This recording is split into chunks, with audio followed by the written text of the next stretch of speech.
So what if I told you that too much iron could silently be damaging your organs and even be deadly?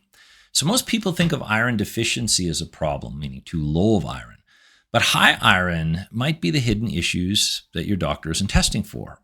So iron overload, or what's commonly called iron toxicity, can lead to liver damage, heart failure, chronic fatigue, significant hormonal imbalances, and even neurological problems like mood disorders. More than once in my clinic, I have had patients with diagnosis of bipolar disorder. And then once we dug into their case, did the lab test, we found out that high iron was the cause of bipolar disease or the bipolar disorder. Once we controlled the iron, the symptoms went away and they were able to get off all medication. So it's very, very important.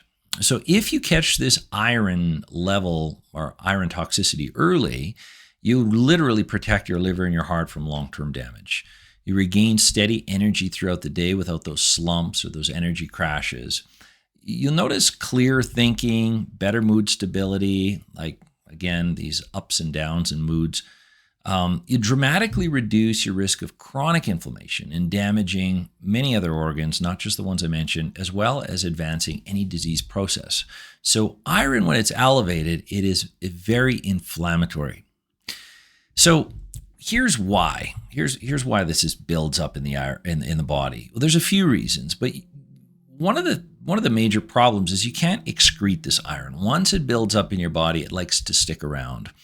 Unless, there's a bleeding disorder, you're donating blood, or heavy menstrual cycles, or you're managing it intentionally. This iron keeps building and building and building.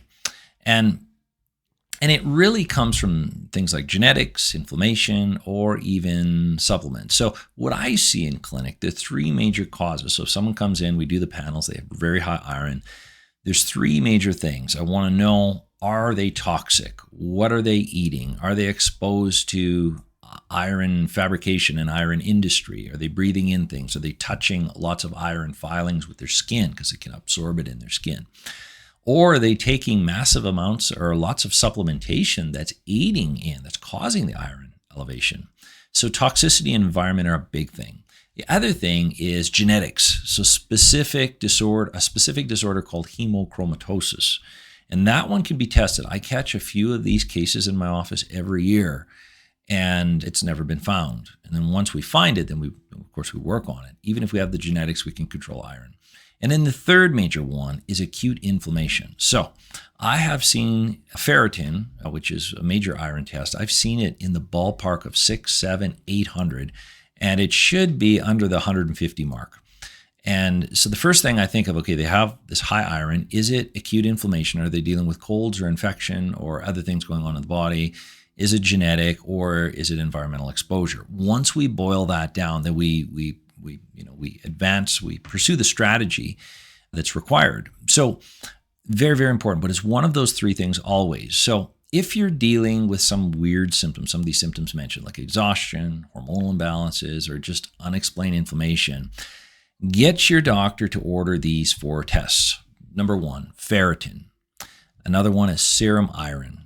Another one is called TIBC, also known as total iron binding capacity.